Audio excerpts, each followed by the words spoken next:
Well, good morning, good afternoon, good evening, wherever you are. My name is Michael Hilkemeyer from ICT Solutions Australia, and it is my great pleasure to have a guest presenter of such expertise as Dr. Chip Donohue to present what he calls are his all-time favorites.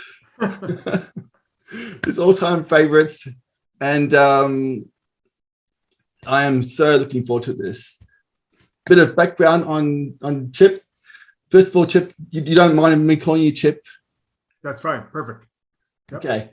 He's the founding director of the Technology in Early Childhood Center at Erickson Institute.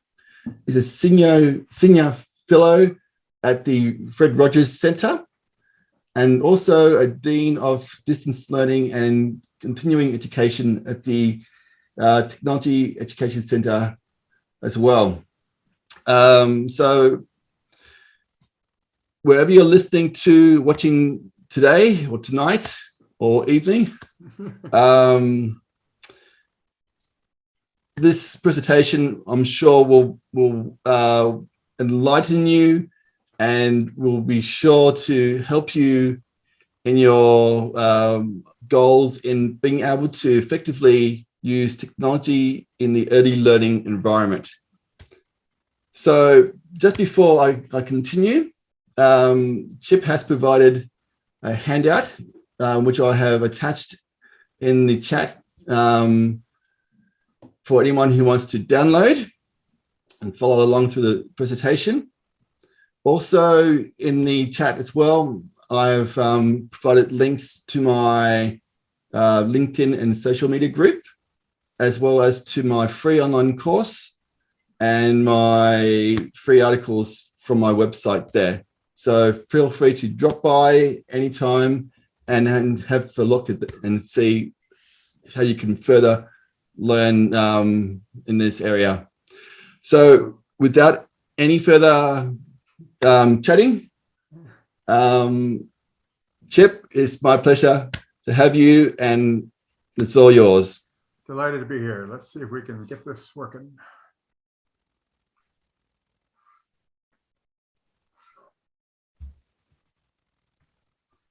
I think you've got it. Is that good? Yes, we can see that. Yes. All right, excellent. So thank you for the invitation. Thanks for the opportunity to talk about what I've been reflecting on a lot in the last year or so as we struggle through the pandemic, which is, what really matters when we talk about young children and technology. We have lots of ideas, we have lots of teaching methods, we have lots of technologies, but in the end, what does it really come down to? So that's what I'm going to talk about today, at least my perspective on that. Before I really kind of jump in, take a look at the image that's on the screen right now. It's one of my favorite photos from a classroom in the Chicago Public Schools. It was not staged. This was what was happening. What I love about this photo is look at where the eye contact between the teacher and the young girl on the right. Look at where the three boys are looking, which is at the screen. Look at the smiles on everybody's faces, and look that there's only one iPad and 5 of them sharing that. So to me, that all of those things speak to what I'm going to talk about today, which is the importance of relationships, the importance of cooperation and collaboration around technology, and how technology can create this opportunity. So just wanted you to take a look at that as we begin. So as Michael said, I'm Chip Donohue. I have been at this for a long time. I began thinking about young children and technology integration in around 1983. When the first Apple IIe computer went into a classroom here in Madison, Wisconsin, where I lived at that time. I was a Montessori director, a parent in the school, came in with all these big boxes and this stuff, laid them on my desk and said, this is really cool. We've got to figure out how to do this with children. So that really sparked my interest, and it's been going on since. At the lower left of the screen are just the covers of 3 of my books. And I want to mention that because while I edited those books, what really the role that really means the most to me was as a convener, that I brought together 55 different contributing authors across those 3 books people who are thought leaders in our field. And what a pleasure it is to kind of stir the soup and see what other people have to say about these things. So that's really the intent there of talking about it. But also you have a little Australian context there. Kate Highfield wrote 2 chapters for me in the 3 books. Susie Edwards wrote a chapter in the 3rd book, and Christy Goodwin wrote a chapter in the 2nd book. So there has been some back and forth between Australia and myself. The others on the bottom are really just things I've written the forward for, or reports I've been part of. And this one here is the one to the left of that group on the right is our national position statement in the United States. And I included that because just when ECA was getting ready to look at your national position statement on young children and digital technologies, I was in Australia to speak at the conference and had a chance to meet with that planning group before everything got started to talk about what our experience was in the United States around process more than content. The content was well known to us. It was certainly well known to the folks in Australia. Okay, so let's just take a moment to think about the pandemic, because we're not done with it quite yet, at least not here in the United States. But it occurs to me that we learned a new language along the way. Look at some of these words. Pandemic, I didn't know what that was 2 years ago. Coronavirus, COVID-19, variants, Omicron. These are things that have become part of our regular conversation. But the next group is really important as well. Shelter in place, lockdown, isolation, quarantine, and then masks, social distancing, vaccination boosters, all of this. When you really think about this, these words were describing this rapidly shrinking world for young children and families. When this all really hit the United States and we were all put in lockdown, that meant that we weren't seeing each other. Kids weren't seeing their teachers or their peers or other family members. So that notion that while we were doing these things for all the right reasons from a public health perspective, they really limited person-to-person contact. They resulted in social deprivation by limiting essential human interactions. And if anybody knows about the essential human interactions, it's early childhood educators who understand how essential, how basic, how fundamental it is for children to interact with one another and with the adults in their world. And now we're struggling with this confluence of war. The pandemic is keeping going. Is there another variant coming? Are we going to have a spike? We have uneven economic recovery in our country. And it really revealed a lot of inequities as well in the United States. So I'm going to talk a little bit about all of that as we go. I think this title on this slide is important. Differential access equals differential outcomes. We really, as educators, needed to be aware of access, equity, and economic issues that cause digital inequalities during the pandemic and will continue to if we don't address them. We have to really support what I call underconnected families caught on the wrong side of the digital divide. Here in the United States, a family might have a smartphone, they might be connected, but not have broadband connection, and that phone wasn't going to be a tool for learning at home for young children. We need to be sure that every family has broadband internet, a connected device, and digital skills. These are the big 3 in my conversations. We have to provide all of those. We have to make sure adults with young children have the digital skills, including us as educators, to really help children navigate this digital age. We need to promote the benefits of using technology tools for communicating, connecting, working, living, learning, staying safe, healthy, and well-informed. I really think, the upside, the silver lining to the pandemic for me as someone who's interested in technology is that we really had to depend on technology. And let's not stop depending on technology. Let's find out how it fits best as we move forward and we move out of this phase of the pandemic. And then we really need to help parents gain digital skills and competence as remote learning facilitators. I'm not exactly sure how it all played out for you in Australia. Here in the United States, teachers were teaching children at home using this kind of technology that we're on right now, having Zoom meetings and all of that. And we were dependent on parents to be there and to help their child learn. But parents weren't feeling very confident about remote learning facilitators, and they were struggling with all their own issues as well. Our National Association wrote this about equity. All children have the right to equitable learning opportunities that help them achieve their full potential. And I'm sure there are no disagreements with that. but we didn't have equitable learning opportunities during the pandemic, and we will continue to not have them if we don't learn lessons from what we experienced. You know, COVID-19 really changed our digital environment.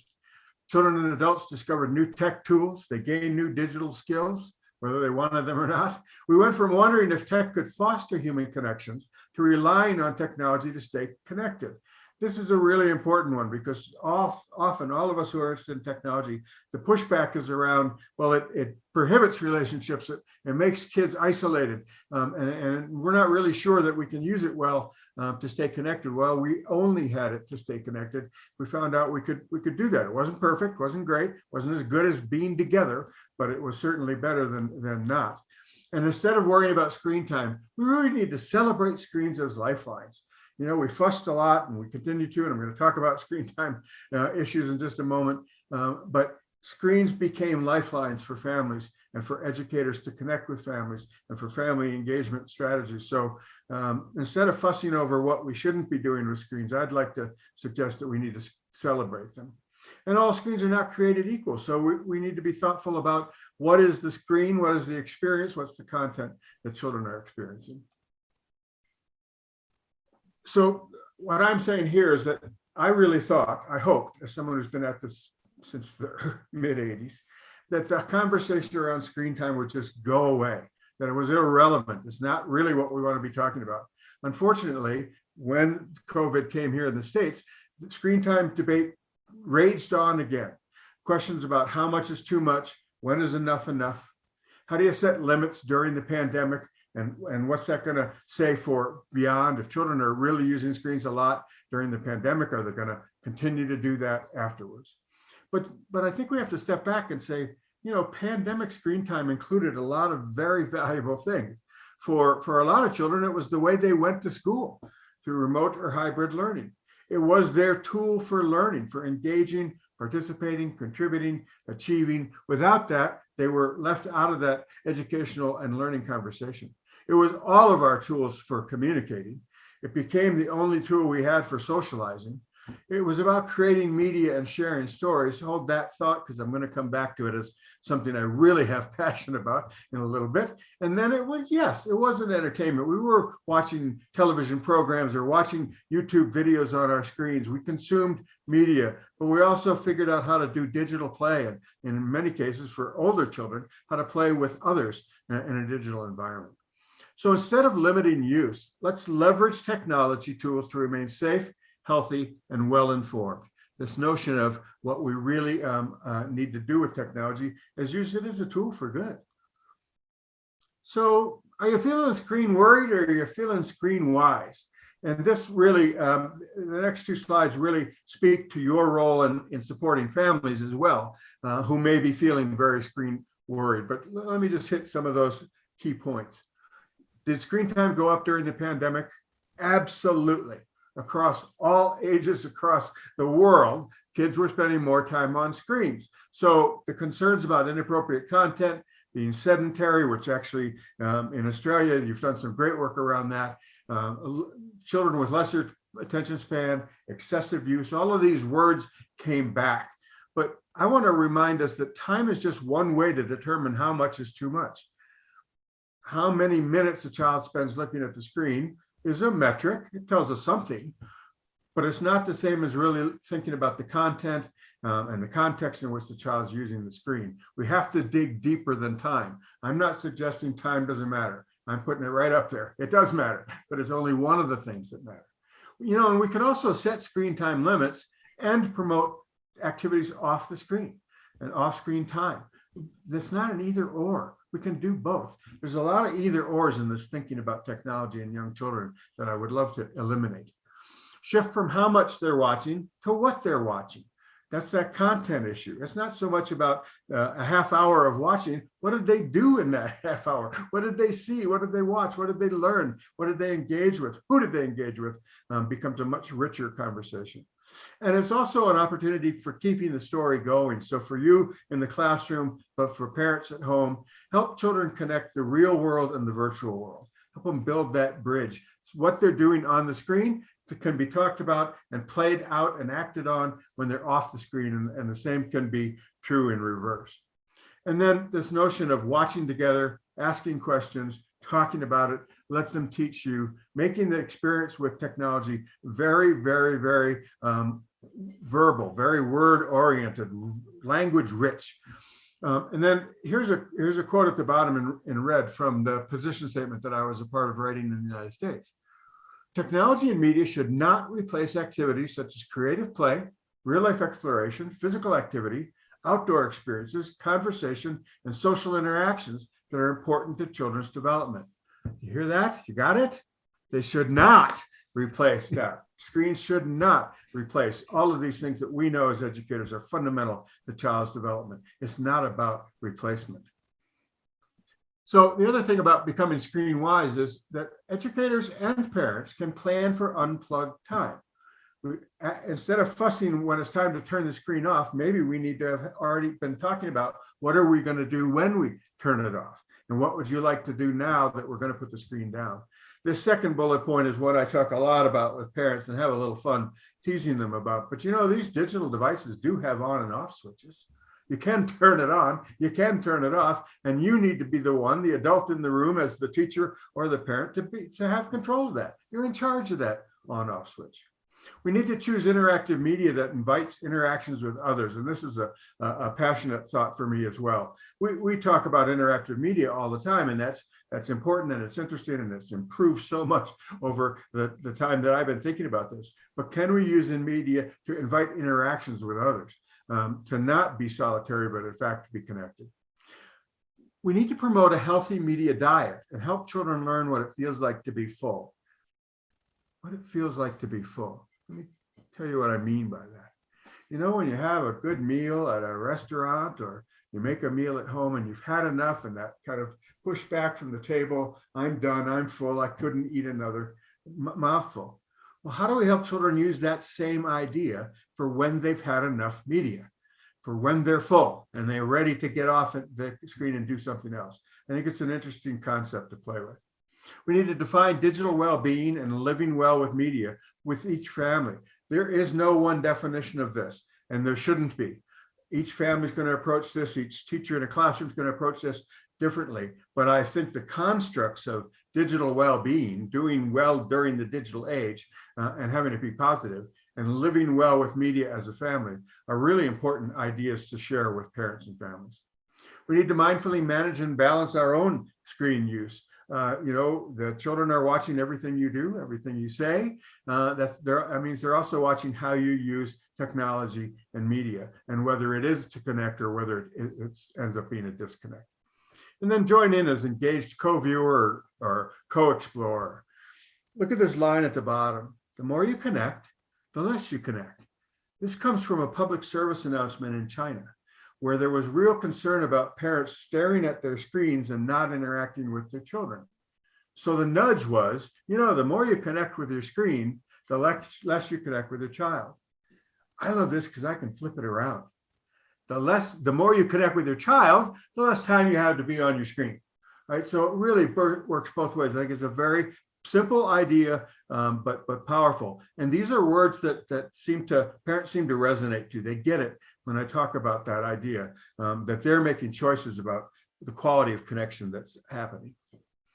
What happens if we reimagine screen time as beneficial? What if we think it's good and not bad?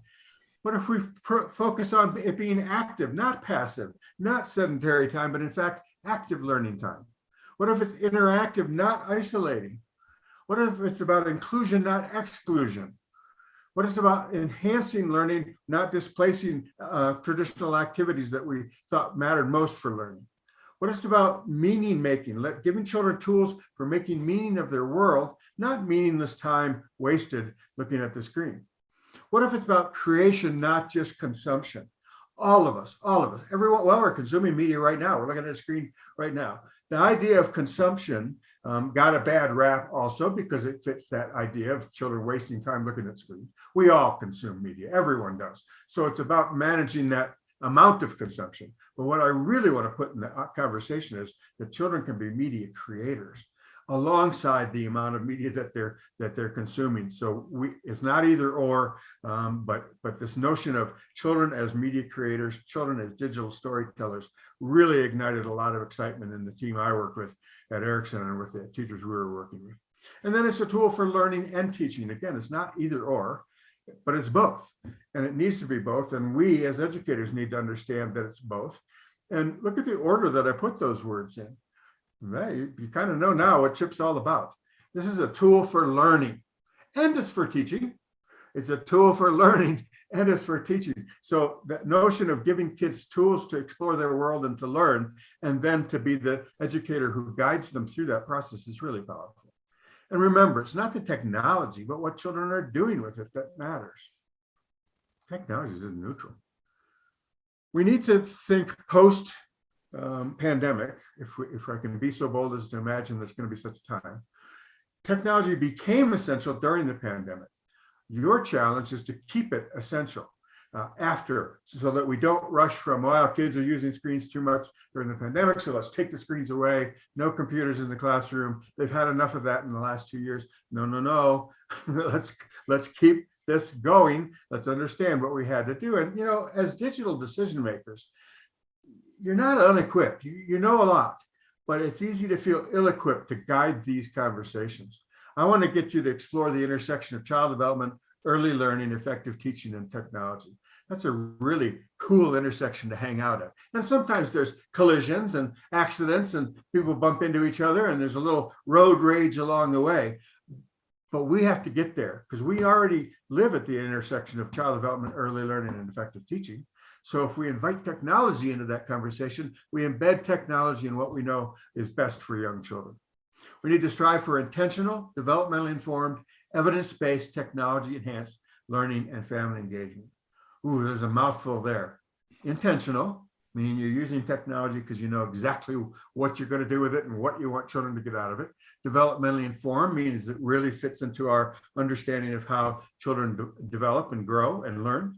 That it's evidence-based, that as we understand more about these technologies, we need to be putting the evidence in practice in our classrooms. Do we have enough evidence? Nope, we never have. And we get criticized for jumping in without the evidence. The evidence is coming. And don't forget, you're an evidence maker in your own classroom. You're learning things, you're trying things, you're figuring out what works. That's classroom-based evidence that we need to share with others. And then this idea of technology enhanced. So I like that phrase as well, because technology is there to enhance learning, not to be the learning. Put the child before the technology. The child as always comes first and then the technology. When we do it the other way around, the tail is wagging the dog. And we make a lot of mistakes around that. So the technology comes first. We're excited. We see these new things coming up, but the child hasn't been put in the middle or put at the beginning. Think about an iPad or a tablet or whatever kind, and a digital phone. These devices were not designed for children. They were designed for you and me. They were adult-driven devices, but they ended up in children's hands really quickly. And then we scrambled to figure out, well, we better make this a good time, good experience for kids. So understand that as well. And then the last one, the one before the end is about the whole child. And again, I get pushback around the notion of technology as a tool for the whole child. If we think about it that way, if we understand how it fits in promoting development across all the domains, then it becomes a richer conversation as well. And then use technology to support social interaction, emotional expression, and culturally responsive learning. Again, a powerful collection of words there, but often words that people who are concerned about technology in young children believe can't possibly happen through the use of technology. And we have to know better, and we have to demonstrate why it works. This quote at the bottom is from a report that came out kind of mid-pandemic here in the United States. And I really grabbed a hold of this phrase. Prospects were daunting. We didn't know what we were doing. We raced to figure out how to teach and learn at a distance and all these things, but the possibilities were endless, and the possibilities remain endless. So don't let the possibilities end when the pandemic ends and you get pushed on. Kids have had way too much screen time over the last 2 years. It's time to put the screens away. No, it's time to figure out what they learned, how they used them, and how we're going to continue to use them. So set goals for your technology integration. And tech integration is something we talked about a lot at the Tech Center. Bigger, deeper concept than just how do you use tech, this notion of how you embed tech. So we need to be intentional, we need to be appropriate. We need to let the pedagogy drive the tech use. There's another tail wagging the dog. If technology decisions drive the pedagogy, we got it backwards. If what we know about how children learn drives the decisions we make about technology, that there you go. Then you're in the sweet spot, then you got it going. Focus on beneficial use. I mentioned some of those ideas. Enhance, don't displace or replace. Those are real knee-jerk fears that people have about technology in young children, that it will displace and replace. And then look at these last ones, because they're really, I think they're important around my philosophy around integration. Technology needs to be integrated into the classroom throughout the day. It's all day long. It's part of one of the tools that kids can use and choose. It needs to be used across the classroom. It's not just in the STEM corner or mathematics or construction. It's a tool for learning everywhere and anywhere in the classroom. And then it needs to be woven deeply into the curriculum, not an add-on, not a, oh, by the way, not a, oh, I forgot to include technology, but deeply embedded into the way you think about how young children grow, develop, and learn. So integrate your technology tools into teaching and learning. You know, I talk a lot about this idea that these are called mobile devices, right? A smartphone, a tablet is a mobile device. What does that mean? It means it goes wherever. Well, what if you think about a technology like that in the classroom, being mobile and going to where the learning's happening, where the excitement is, where an interesting conversation is going on, where an amazing block structure has been built by two children, and you can take pictures and tell their story digitally. That's the idea, that it goes, that it's portable, it's mobile, and we grab a hold of those affordances to make teaching and learning even richer. Now, this one I think is important because, to me, at least in the United States, the one silver lining that's most obvious to me in early childhood education is that we figured out how to use technology to stay engaged with parents and to keep parents involved, even when we weren't seeing them and they couldn't come to school and all of that. We really dug in, and we dug in based on the principles of family engagement we already knew, right? The family engagement is ongoing, that it has to be two-way. It's not just me to the parent, it's both of us. That it's for all families, not for some. And the all families thing gets complicated when parents aren't connected, right? And now we're back to digital inequities. You've got these new strategies to reach them, but they can't participate. That it's relationship-based, that it's strengths-based and assets-informed, that we really look at what's going right in the family, going right with the parents. What are they really doing? What do they have to draw on, instead of starting in the other direction? That it's focused on family well-being broadly constructed, not just digital well-being. And that it's empowering to parents and engaging to families. Look at the phrase at the bottom. Family engagement is something you do with parents, not do to parents.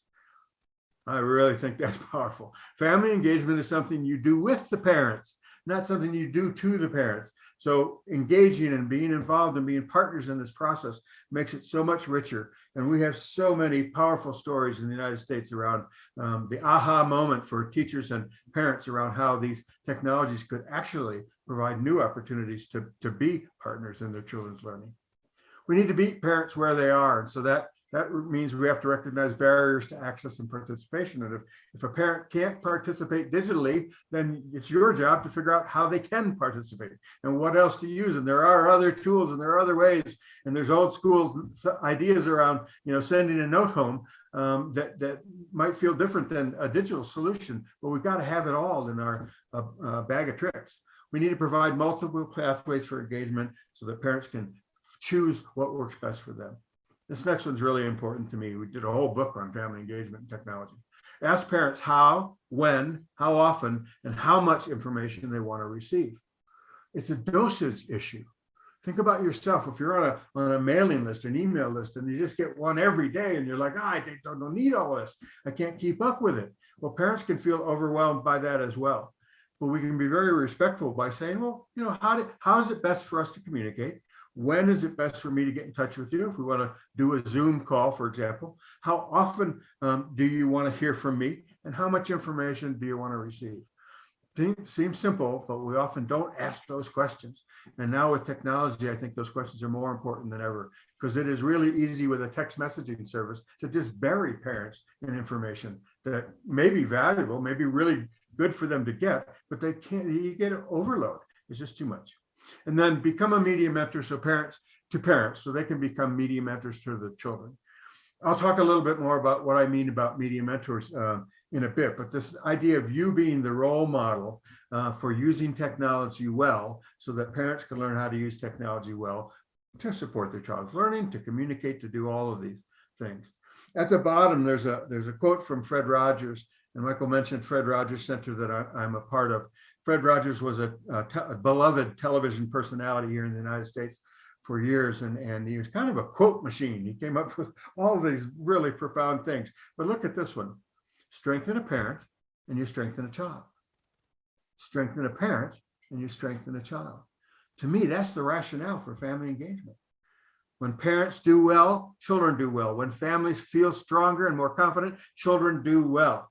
You know, we live on this end of the thing around children, but the reason why we engage with parents and families is because children will do better when we do that well.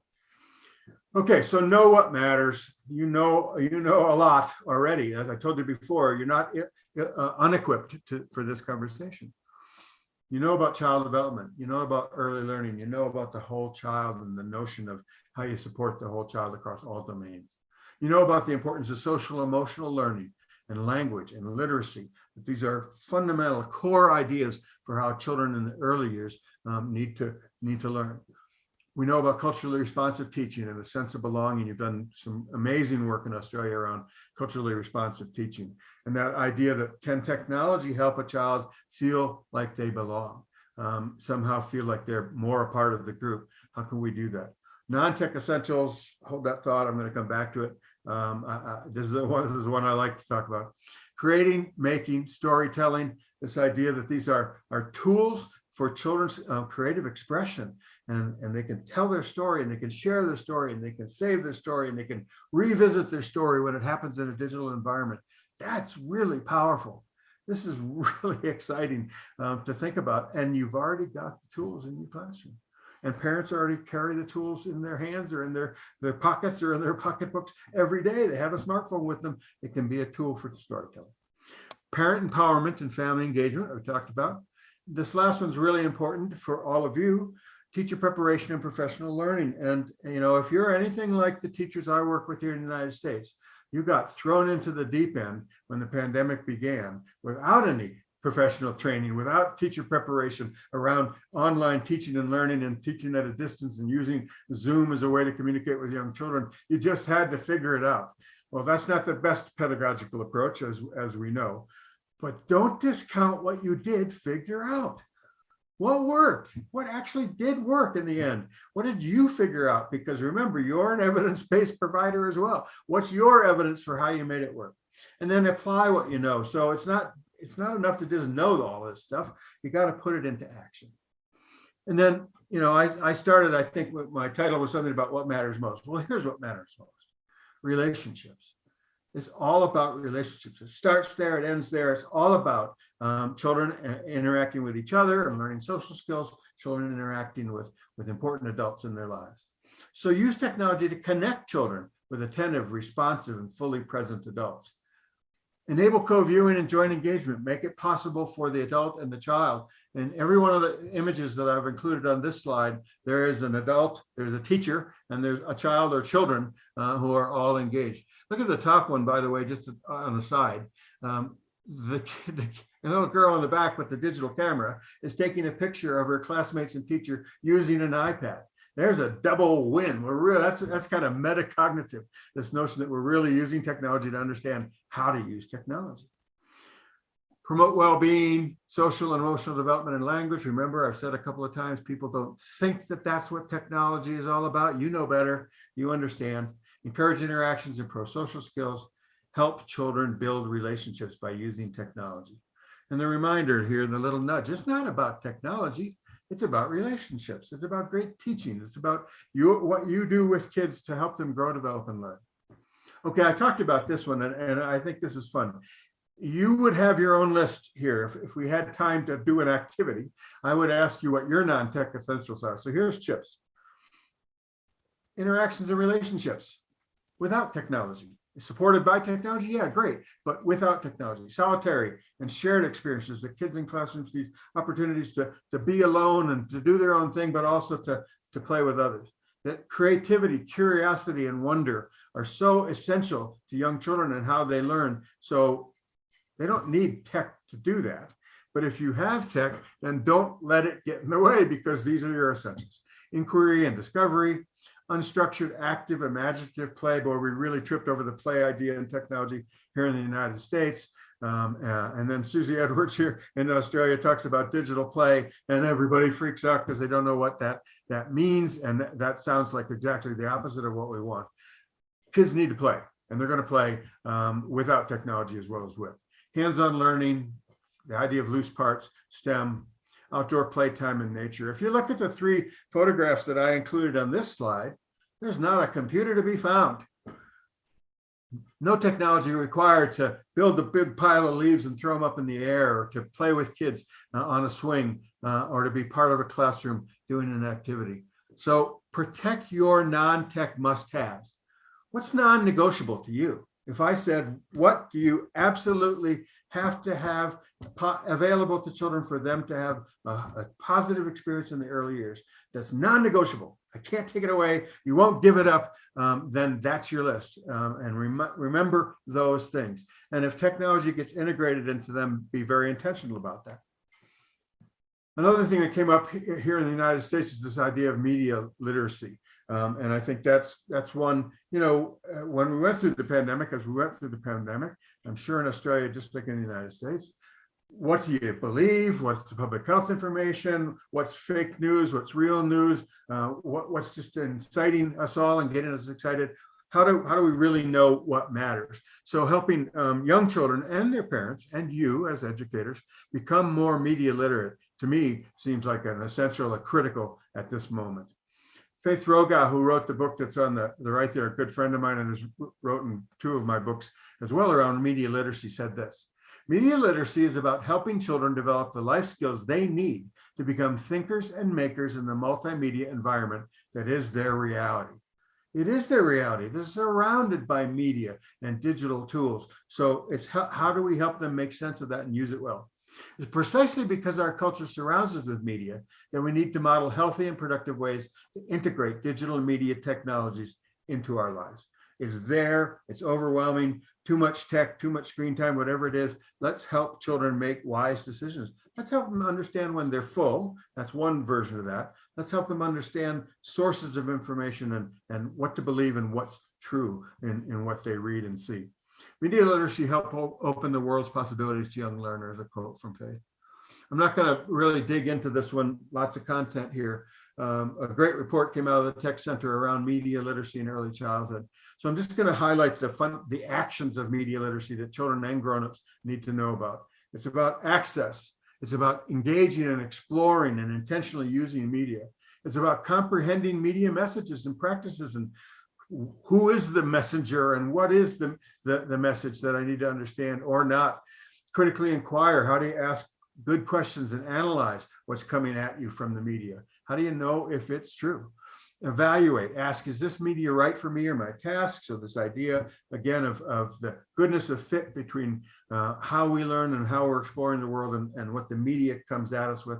And then create this making media with intention, back to this idea of children as media creators.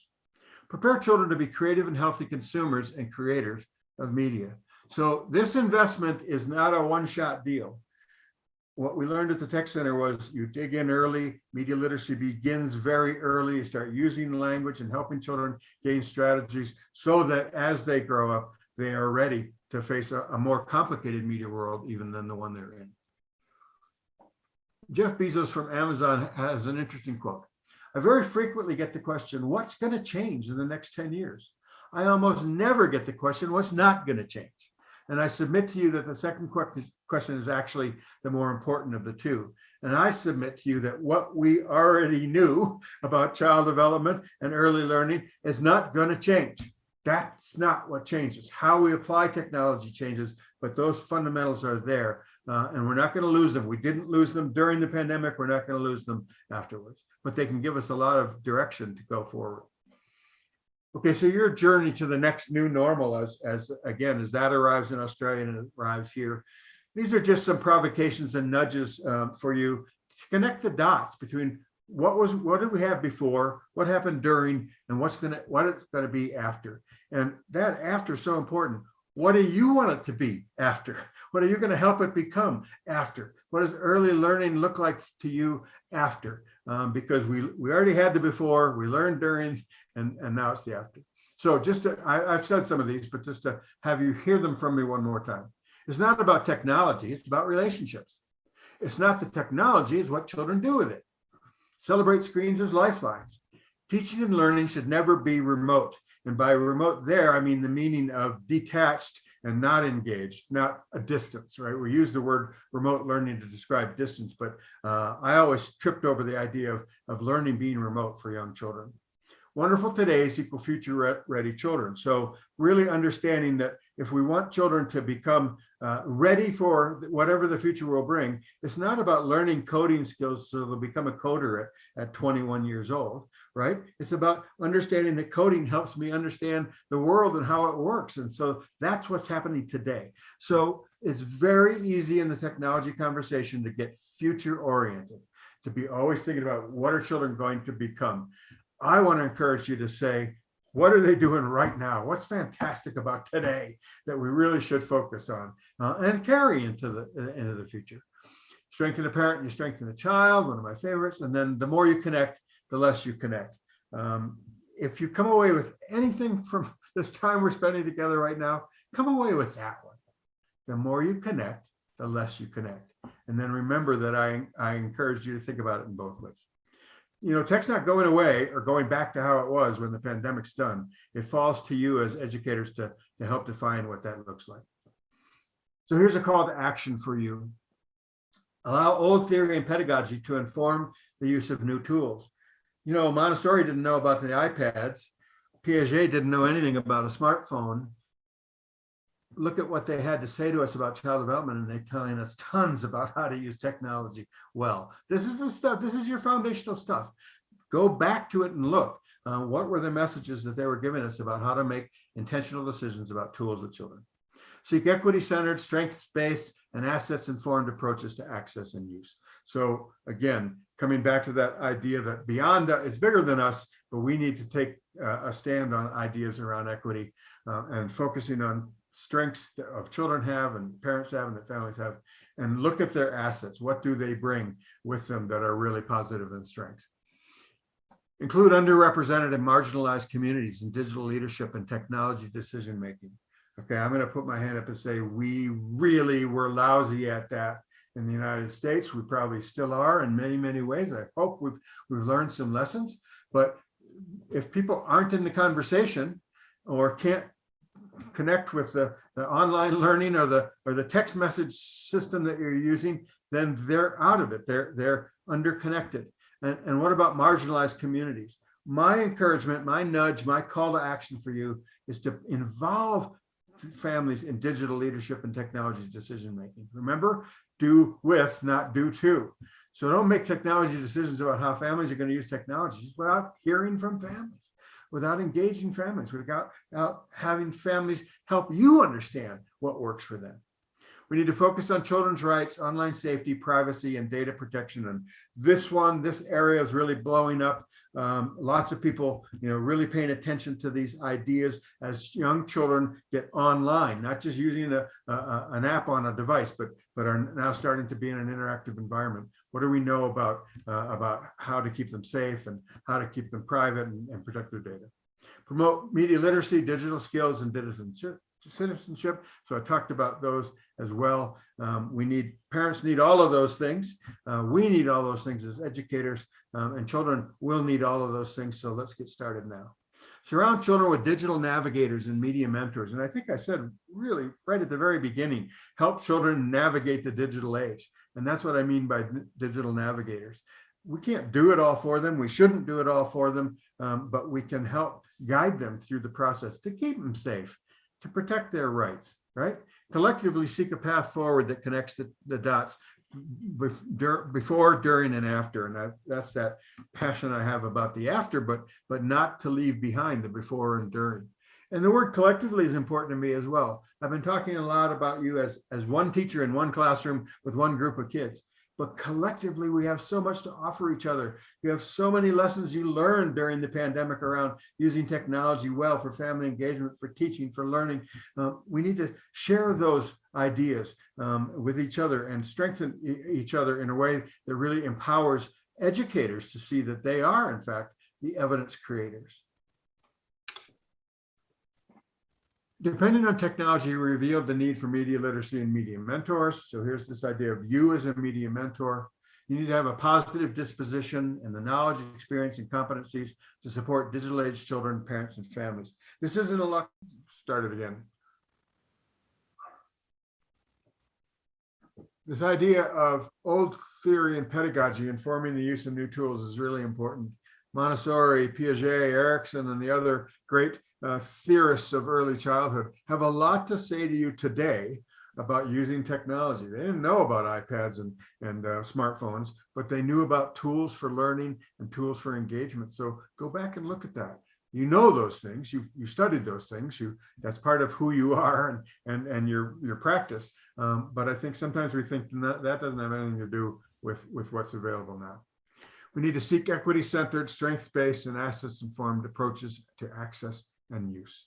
So back to this issue of equity, which is really big. It's more than you can handle and I can handle and we can't solve, but we can start solving it by making sure the things that we do as educators with parents and families are equity-centered, are strengths-based, are assets-informed, and that those things help inform our decisions about what kind of technology to access and use. We need to include underrepresented and marginalized communities in digital leadership and technology decision-making. Not very good about this in the United States, and we really revealed some weaknesses here, and we revealed the idea of making decisions for others instead of including them in decision-making. So I really encourage you to think about digital leadership and technology decision-making as we emerge from the pandemic, and make sure parents are involved, families are involved, communities involved in that conversation and those decisions. Do with, not to.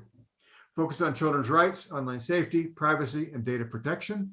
The idea that these are things that we're really spending a lot of time thinking about, particularly about younger children, because they are now online and they're interacting online in different ways. It's not just a screen and an app. We're not just watching a YouTube video. Now they're suddenly out there in the internet, and we need to help them and keep them safe.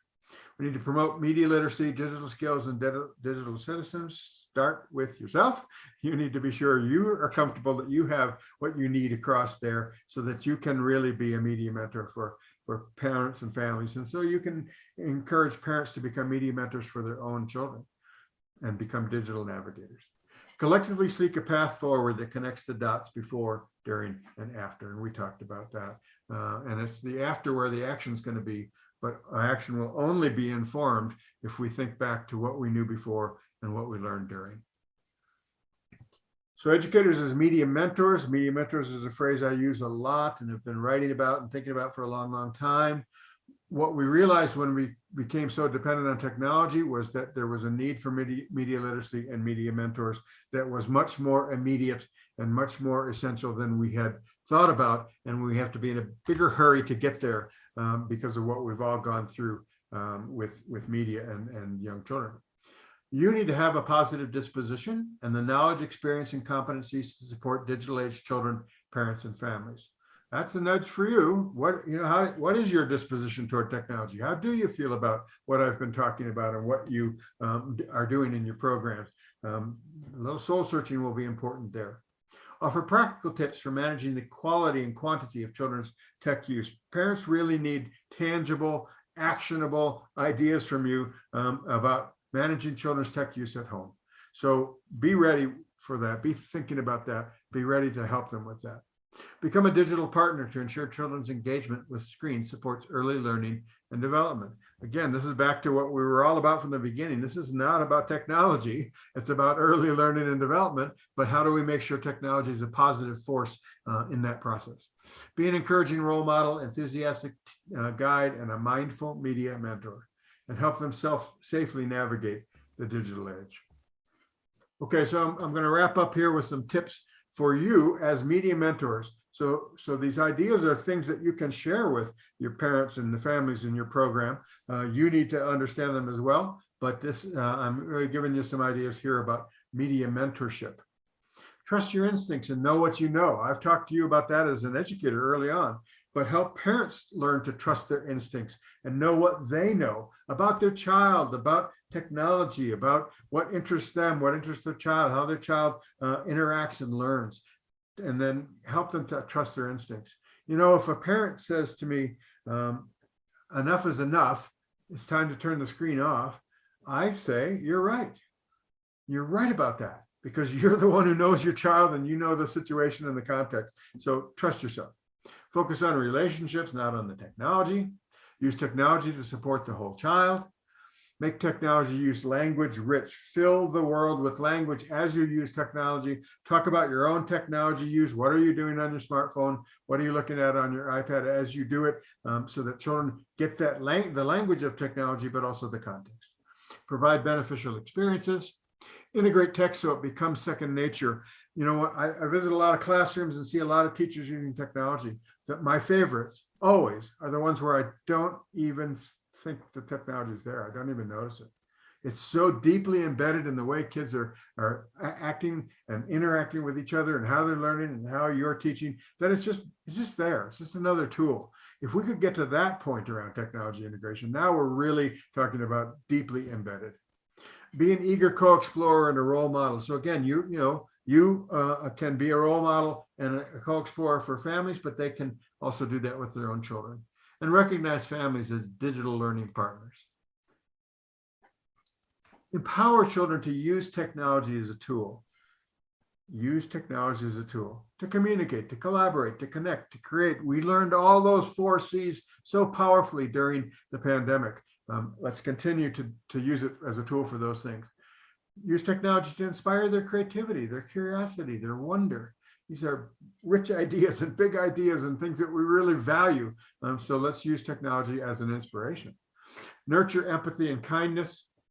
Use technology to document and demonstrate what they like, how they learn, and what they know. This one's really big, folks.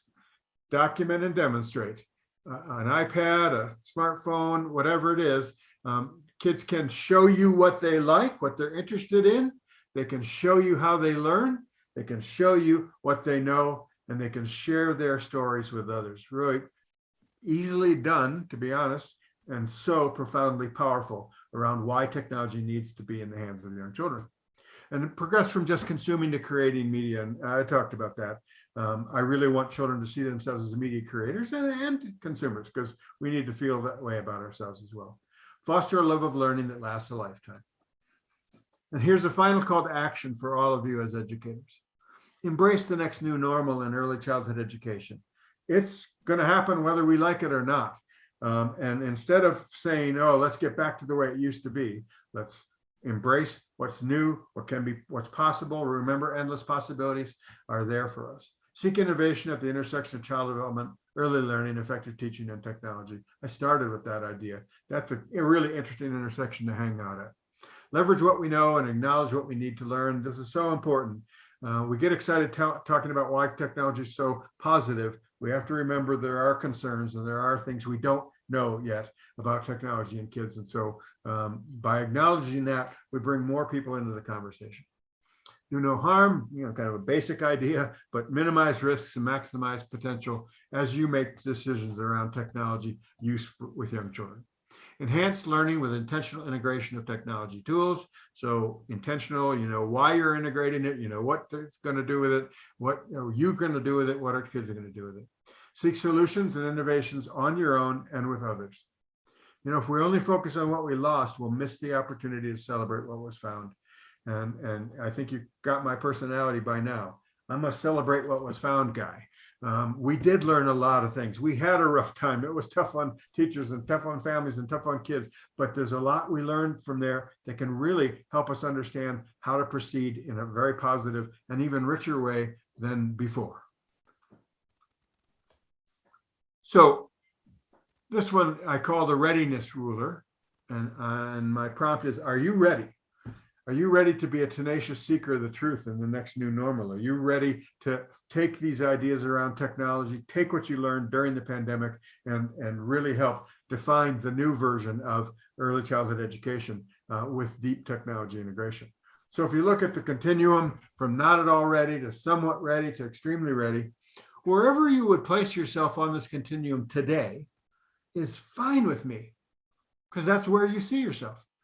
But if we get together a year from now and you place yourself in the same place, I'm not going to be as fine with it, because this idea is around your growth and your movement forward so that you can help children and families and parents move forward as well. So figure out where you are, figure out how ready you are, and then move along from there.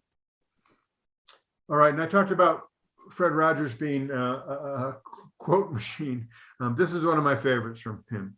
My hunch is that if we allow ourselves to give who we really are to the children in our care, we will in some way inspire cartwheels in their hearts. And I love that phrase. And no technology is required to inspire cartwheels in hearts. And you are in the cartwheels and hearts business as an educator of young children. That's right where you live. That's your sweet spot. So think about how you can help children ignite their own cartwheels and find themselves through technology and without technology in a way that really is inspirational for them moving forward. Because, you know, if you hand cartwheels in your hearts on to parents and they hand cartwheels in their hearts on children, we're going to do just fine with or without technology. So thanks so much for spending time with me and putting up with all my ideas and slides. And I hope that there's some benefit for you from all of that. Thanks. Thanks so much, Chip. Thank you much for your time. Very much appreciated.